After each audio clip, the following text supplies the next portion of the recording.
The Death Note live-action film is a really fun and well-made movie. I mean, sure, it's got its issues here and there, and sure, it's occasionally a bit cringy, but you can really tell when watching it that the creators made the film out of love. Wait a minute.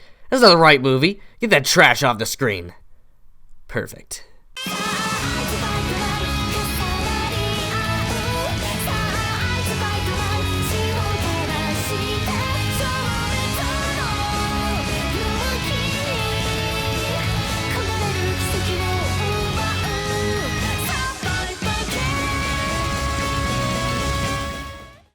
Hello, ladies and gentlemen, and welcome to Anime Theory. So, I'm curious, how many of you have watched the Japanese live-action Death Note film? I mean, I remember when the Netflix film released, everyone was like... But funnily enough, everything that fans wanted the Netflix film to do was already done in this film, and yet I never hear anyone talk about it. I mean, it's like this film was here the whole time, and it's actually really great, but nobody cared at all. They were too busy complaining about its drunk, deadbeat brother to even notice. So all that aside though, when going to watch this film, I wanted to know one thing. Why exactly do these two films have such a different reception? Why was this one enjoyed yet forgotten, while this one was despised while being common knowledge? And after watching both films again, I think I know exactly why. Now sit down, grab some snacks, because it's time for some comparative analysis. Yeah! That doesn't sound as exciting as I feel like it should. Well, anyways, let's dive in, shall we? So, to make this a bit easier, I'm going to call the Japanese live-action film the 2006 film throughout the video. It makes it a bit easier to read. Anyways, both films use the exact same cast of characters for the most part. They both got Light, L, Ryuk, the detectives, and they both have Misa, though she only appears briefly for like 1 second in the 2006 film. The problem already starts here, however, as the two movies have an entirely different plot. The 2006 film decides to mostly follow the original manga, with some small deviations here and there. More on those in a bit. The Netflix film decides it wants to have its cake and eat it too, reusing the same cast of characters for a completely different plot. And when I say different, oh boy, do I mean different. Light is an edgy teenager who decides his first use of the Death Note should be on a generic bully, and after a brief period of trying to be Kira, he suddenly wants out because he's being a little baby. This kind of approach was never going to sit well with the Death Note fanbase. So first I'm going to say that different is fine. In fact, had they gone for an entirely unrelated story involving the Death Note, that could have been really sweet. The Death Note itself allows for so many possibilities for potential plots, so in theory it would have been fine. The problem here is twofold. One, that the plot we were given pales in comparison with the original story, and the other is that they still use the same freaking characters. If this wasn't actually Light, it wouldn't be as bad, but no, they just wanted all the money, so better use a recognizable name.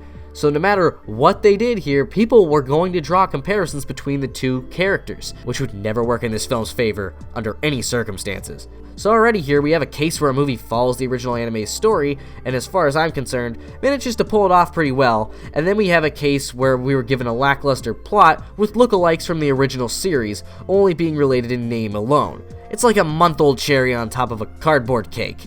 And heck, they didn't even keep the names exactly the same either. Light Yagami became Light Turner, Misa became Mia. It may be a small detail, but it feels oddly disrespectful to the original story, the same story they're hoping to profit off of. But oh boy, the names aren't the only things wrong with these characters. So when looking at the 2006 film, things stay relatively faithful to the original cast. Light himself is mischievous and charming, but still manages to display some of the darker aspects of the character as well. There's a particularly brutal scene later in the film where Light loses his girlfriend and it seems like he's broken down from it, and when everyone leaves, Light just doesn't really care. It's a victory to him, not a loss. I mean, a dead body's still better than nobody, am I right? It's the little things like the way he talks and acts and his fake smile, the darker side within that the actor for Light manages to portray beautifully. Ryuk is still his goofy old self, being just about as weird as he was in the anime. Could go without the horrible CG though, because wow, like wow. L also was done perfectly as well. He manages to keep all of his quirky mannerisms and speech patterns without it ever feeling ridiculous and fake. The actors all around do a pretty good job, even if some of the reactions throughout the film can be a bit, yeah. The 2006 film remains true to the original, and it feels like it has much more respect and reverence for it. You feel like the actors really wanted to do the original justice, and they managed it pretty well. The Netflix film, though? No, these guys may be named the same, but this? Don't touch! This isn't Light. He's whiny, he's weak-willed, he's edgy, he's not really all that bright. The character is nothing like Light at all. He's just a cheap imitation. Netflix's version of Light is just bad, flat out, no defending this. I'm ashamed that they even used the same first name. And sadly, Light isn't the only problem here. While I'm impressed that the actor still tried to make Elle quirky and weird, it never feels very real. Elle in the Netflix film is also weirdly emotional, which the original Elle was never like. He was cool and calculating. And hot. He'd never get to the point of chasing Light down an alleyway. On the plus side though, Ryuk in this film is pretty great.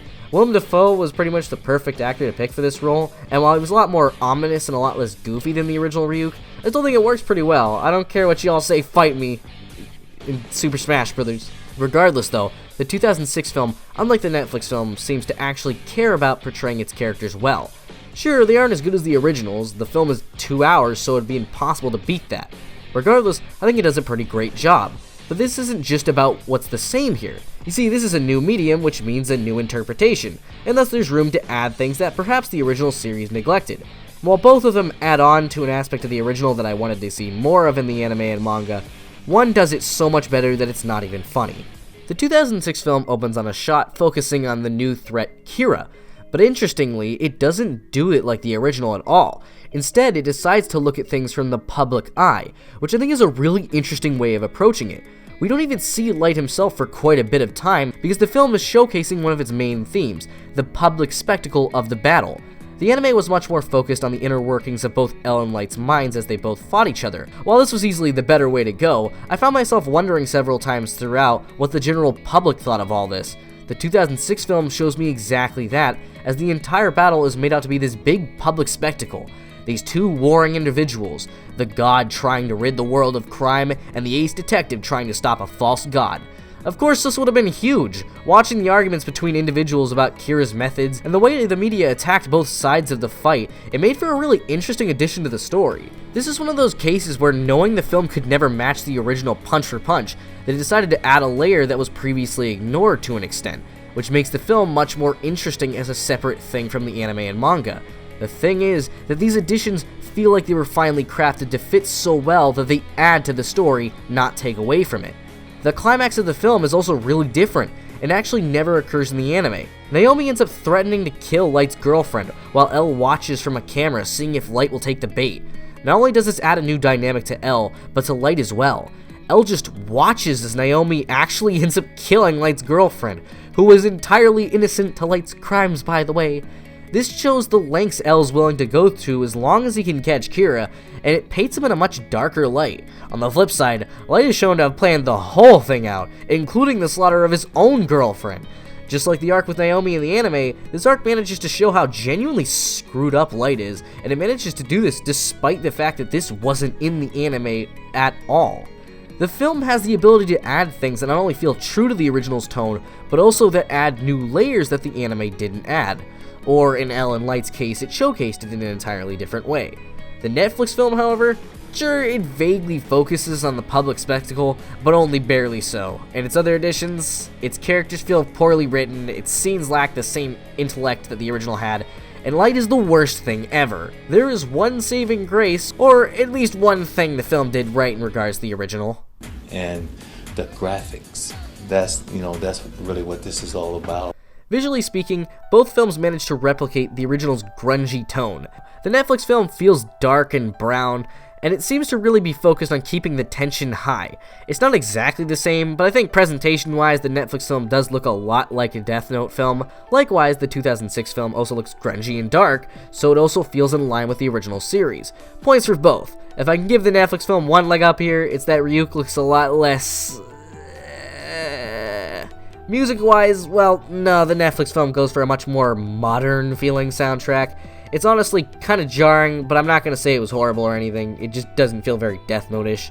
The 2006 film sounds decently close to the anime soundtrack. Honestly, though, neither of these two could hold a candle to the Death Note musical. That soundtrack is some good stuff.